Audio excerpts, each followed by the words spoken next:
पाठ का नाम अपना स्थान स्वयं बनाइए। बादशाह ने एक दिन अपने मंत्री से कहा, मुझे अपने लिए एक आदमी की जरूरत है।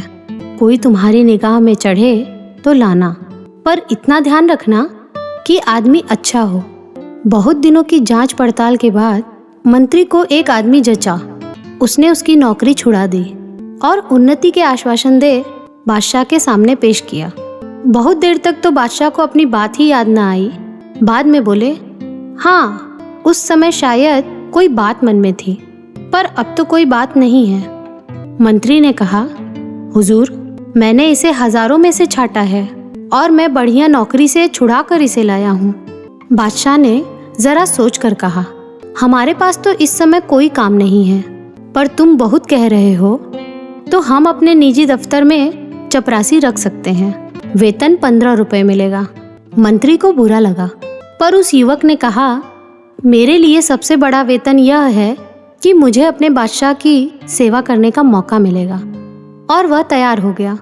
मंत्री जब उसे दफ्तर में छोड़ने गया तो वहाँ धूल ही धूल थी, क्योंकि बादशाह वहाँ न कभी जाते थे और न काम करते थे। मंत्री दुखी हुआ, पर युवक खुश था। उसने अच्छा स्थान दिलाने के लिए मंत्री के प्रति कृतज्ञता ही प्रकट की। उसने लगातार कई दिनों तक उस दफ्तर को साफ किया और उसे शाही दफ्तर का रूप दिया। उस दफ्तर में एक छोटी सी कोठरी थी। युवक ने उसकी जांच पड़ताल की तो पता चला कि पिछले सालों में बादशाह के पास जो निजी पत्र आए थे, उनके लिफाफों का ढेर उस कोठरी में था। उनमें से बहुत से लिफाफों पर सोने की पच्ची कारी थी और रत्न जड़े थे। ये वे लिफाफे थे जो विवाह आदि के शुभ अवसरों पर दूसरे बादशाहों और अमीर उमराओं के यहाँ से आए थे। युवक ने कारीगर लगाकर सब कीमती सामान लिफाफों पर से उतरवा लिया और बाजार में बेच दिया। इससे कई हजार रुपए मिले। उनमें से कुछ रुपए तो उसने दफ्तर में बढ़िया फर्नीचर और चित्रादि लगाने में खर्च किए और बाकी सरकारी खजाने में जमा कर दिए। जहाँ वह सामान बिका उसकी भी रसीद उसने ली और जहाँ से यह सामान खरीदा गया उसकी भी। दफ्तर सचमुच शाही दफ्तर हो गया। चुगलखोरों ने बादशाह से उसकी शिकायत की कि वह रुपया लूट रहा है। एक दिन बादशाह गुस्से में भरे दफ्तर गए तो दफ्तर देखकर दंग रह गए। फिर भी उन्होंने तेज आवाज में पूछा, तुमने यह सजावट किसके रुपए से की?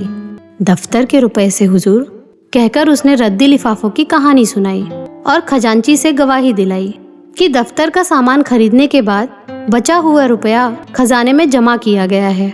बादशाह रीझ गए और उस युवक को उन्होंने अपने राज्य का वित्त मंत्री बना दिया। दूसरे मंत्री इससे परेशान हुए, क्योंकि ना वह बेईमानी करता था ना करने देता था, ना लापरवाही करता था ना करने देता था। जो भी मंत्री बादशाह के पास जाता, किसी न किसी बहाने उस युवक की शिकायत करता, जिससे कि वह बादशाह की नजरों में गिर जाए। एक दिन रात में 2 बजे बादशाह ने अपने सेनापति को बुलाकर कहा, हमारे सब मंत्रियों को उनके घरों से इस कमरे में ले आओ, लेकिन वे जिस हालत में हो उसी हालत में लाए जाएं। समझ लो हमारे हुक्म को। अगर कोई पलंग पर सो रहा हो तो उसे पलंग सहित ज्यों का त्यों लाया जाए, और कोई कालीन पर बैठा चौपड़ खेल रहा हो तो उसे कालीन समेत लाया जाए। कोई 1 घंटे में सब बादशाह के बड़े कमरे में आ गए। 8 में से 7 मंत्री नशे में थे। उनमें से कुछ जुआ खेल रहे थे। वित्त मंत्री जी बनियान पहने एक चौकी पर बैठे दिए की रोशनी में कोई कागज देख रहे थे। सब मंत्री बहुत लज्जित हुए। तब बादशाह ने वित्त मंत्री से पूछा, जनाब, रात में 2 बजे किस कागज में उलझे हुए थे? उसने उत्तर दिया, हुजूर, दूर के इलाके से इस साल का जो राज कर आया है उसमें पिछले साल से 1 पैसा कम है, तो बार बार देख रहा था कि जोड़ में भूल है या सचमुच पैसा कम है। बादशाह ने अपनी जेब से 1 पैसा फेंक कर कहा, लो, अब हिसाब ठीक कर दो और जाओ आराम करो।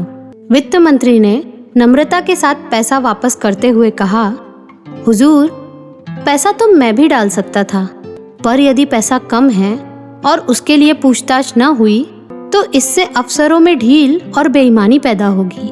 बादशाह बहुत खुश हुए और उन्होंने इस युवक को अपना प्रधानमंत्री बना लिया। तो दोस्तों, ये था पुरानी हिंदी बाल भारती पुस्तक का एक पाठ। यह पाठ आपको कैसा लगा ये हमें कमेंट करके बताइएगा। और इसी प्रकार के अन्य पाठ एवं कविताएं सुनने के लिए हमारे चैनल के साथ जुड़े रहिए। मिलते हैं अगली कहानी में, तब तक के लिए धन्यवाद।